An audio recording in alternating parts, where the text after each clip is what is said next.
So I'm going to talk to you today about papers and why it will be the best investment if you choose the right paper for watercolour. So I'm going to go through the types of paper, the size coating on paper, the weight of paper and the surface texture of paper. I'm not a paper expert, it's just years of experience. I'm just going to tell you what I know in layman's terms for you to understand, and then I'll go through the paper that I use and why I use it. So the types of paper, there's two papers, there's cotton paper and wood pulp paper. So if you think this is a piece of cotton, if I wet that cotton,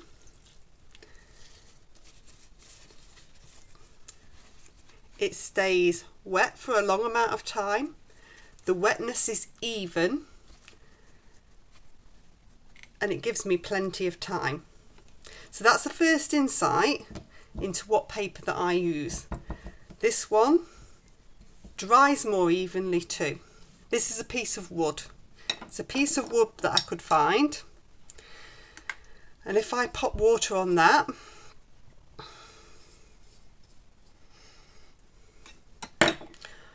and then I'll try and hold it up to the camera. Can you see it's running a lot? It's pooling in places.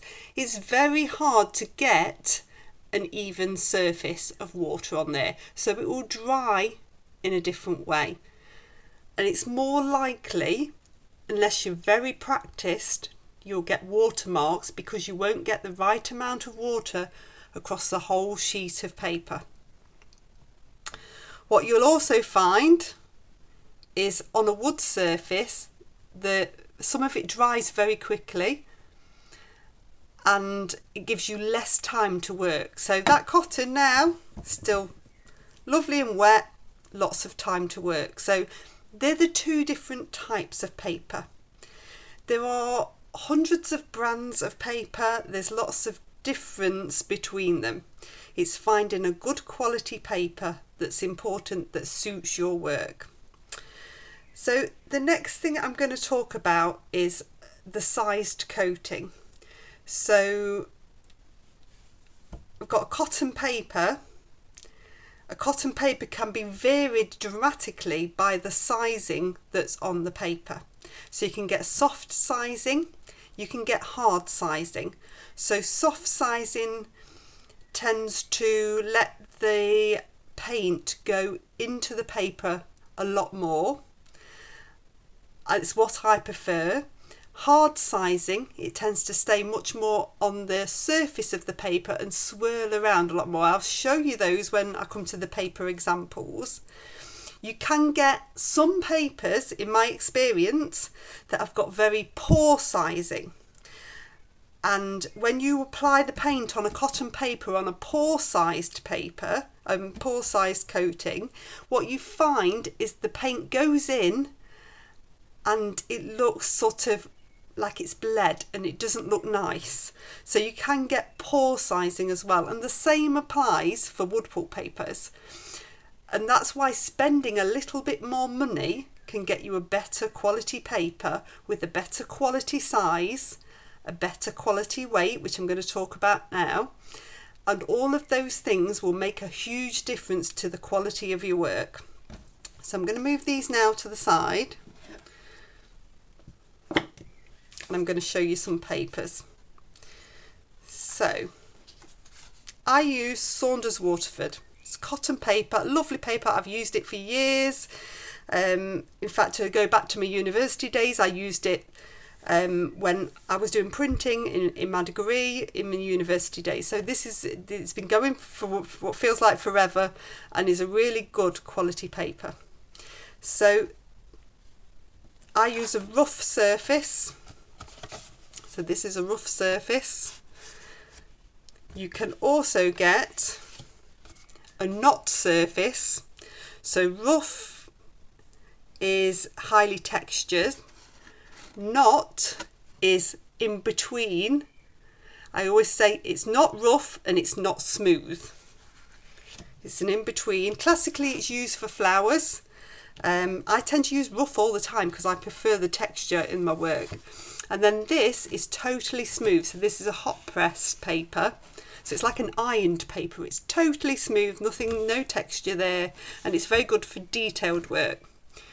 What you'll notice is the weight on here, so 300 or 140 pounds.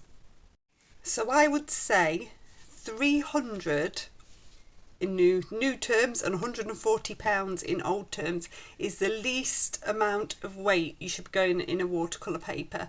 Anything less than that, you're going to find it significantly cockles when you're putting the water on, unless you stretch your paper. That's a whole nother topic. You stretch your paper, then you might get away with a lesser weight paper. You can go higher in weight. Very lovely papers, but can be very expensive. So I tend to stick with the 140 pound weight paper.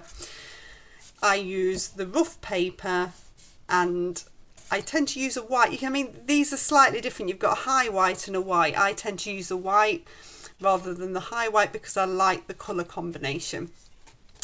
So whilst we're still going on about sized coatings, you can get a different coating on the cotton paper through St Cuthbert's, and that's called Milford. That's hard size, and I'm going to show you how these papers work in a minute. And then if I go on to wood pulp papers, because I do occasionally use Bockingford, this is a wood pulp paper. It's got a nice size on it, and it can work quite nicely for outdoor sketching, for quick work. So similar, you've got the rough surface, you've got the knot surface, and you've got the smooth surface. But that is wood pulp, so slightly different to the cotton. My preferred choice is the cotton. So if I go through some of these papers with you, just so you see the difference as well. So if I just choose a rough surface and a rough surface, and the Milford is a knot. Right, so if I just apply some water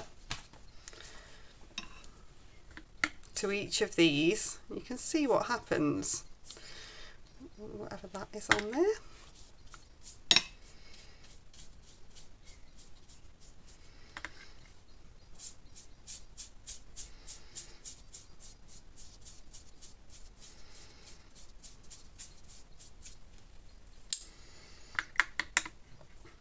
So that's a bit of water on both, and it's really hard for me to show you now, but on the Saunders you can see that it's clearly and evenly coated.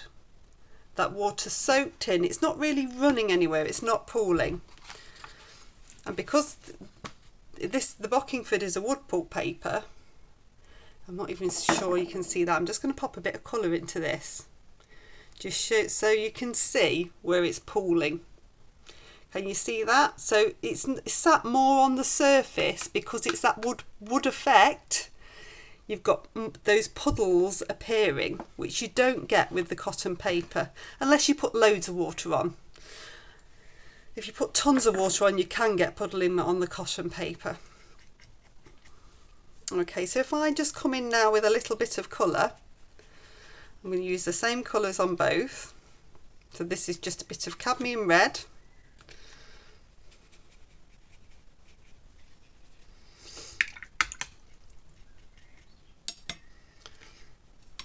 And then I've got some turquoise.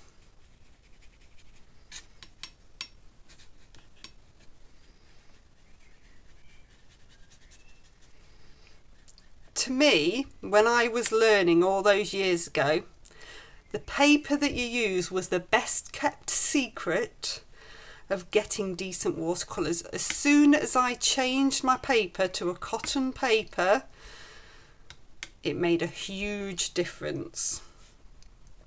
So you can see the difference in how the paint is moving on the paper, how much more even this is. This is the pulled in places. It's just different papers suit different people. I can't even say to you, I can say to you this paper is what I use and I recommend this paper. Saunders Waterford, a cotton paper, and other cotton papers work in the same way. But I know artists that use Bockingford and use it very well, a wood pulp paper. It's all about what suits your work, which is what I'm trying to explain here by showing you each of these examples. So if I just pull these to the side,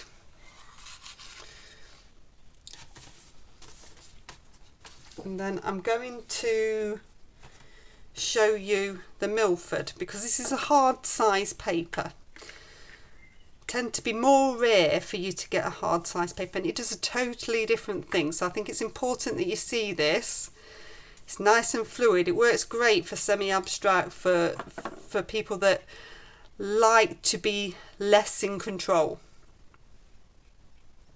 So can you see that flow straight away? It's like an explosion. As a beginner, when you're a beginner, this is one of the scariest things for you to see. These explosions. So you can see again, if I choose, I'm just going to move that one out of the way there, over there. So these are two cotton papers, but the sizing on that paper makes all of the difference.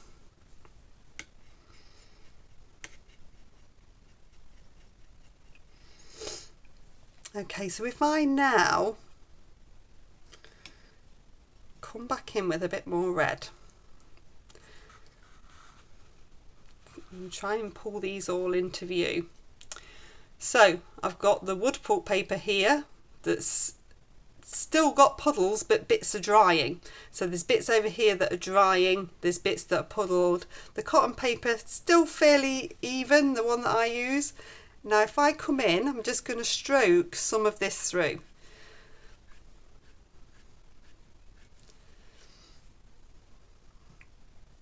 So these have had very similar amounts of time. So you can just see that extra layer being applied. And again, there's a very different effect happening.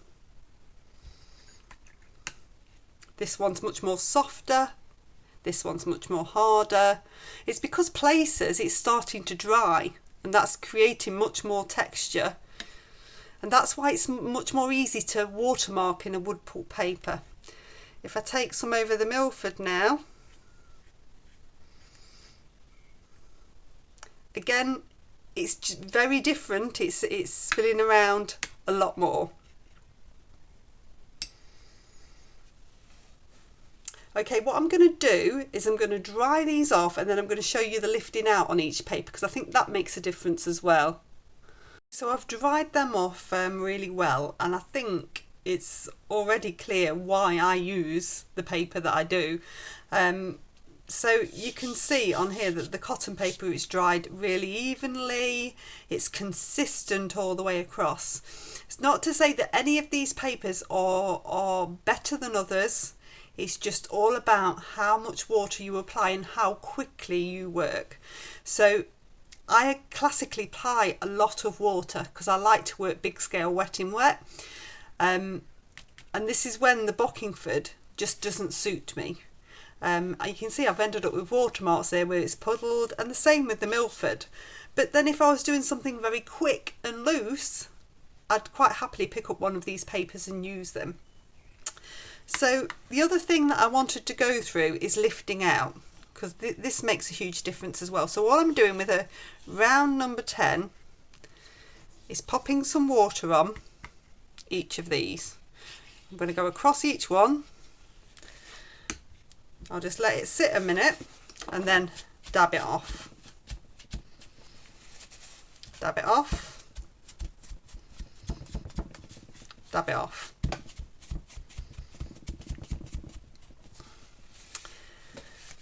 I don't know how clear this will be on the camera.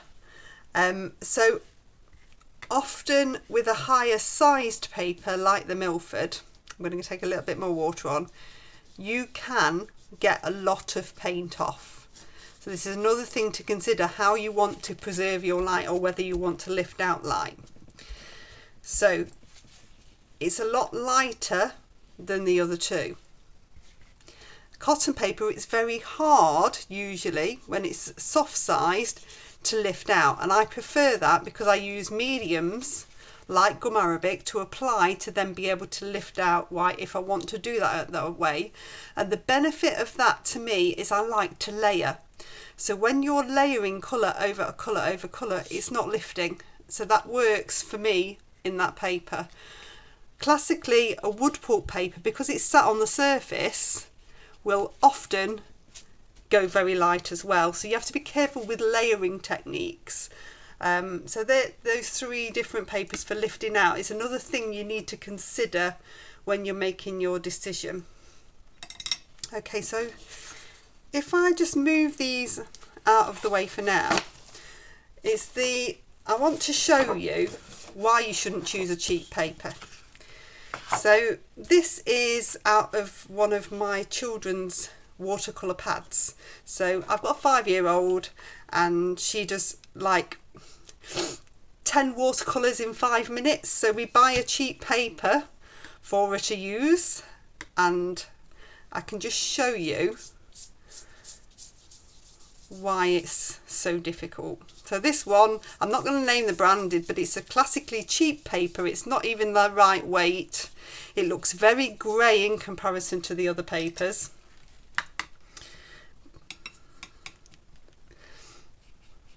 But you can already see the colour's not staying on. It's not moving in the same way. In fact, I feel like I need to put more paint on.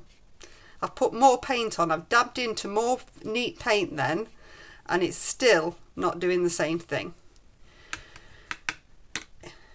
Often when people take up watercolour, they'll buy a set, or they'll go to a local shop and they'll buy this type of paper, and then they get instantly disappointed with the results. And I think it's me showing you now the difference that paper makes. So you can see here, that's the same paint. I've not put anything in that paint. In fact, I've tried to make it stronger and it just doesn't work in the same way. Okay, so let me just check that I've covered all of these questions that I've popped out here. So the type of paper that I use is a cotton paper. It's my preferred choice. The reason for that is because I can coat the water on and it remains consistent. It stays wet for a long amount of time and it gives me much more time to work. I also like the fact that it doesn't lift off easily when I come to layering. Size of coating, I tend to prefer a soft sized coating. I think it's usually called a gel coating. This one is 300 GSM or £140 minimum is what I would use for weight. And my surface texture preferred, I use for everything, is rough. So I hope that helps. There's a lot there for you to take in.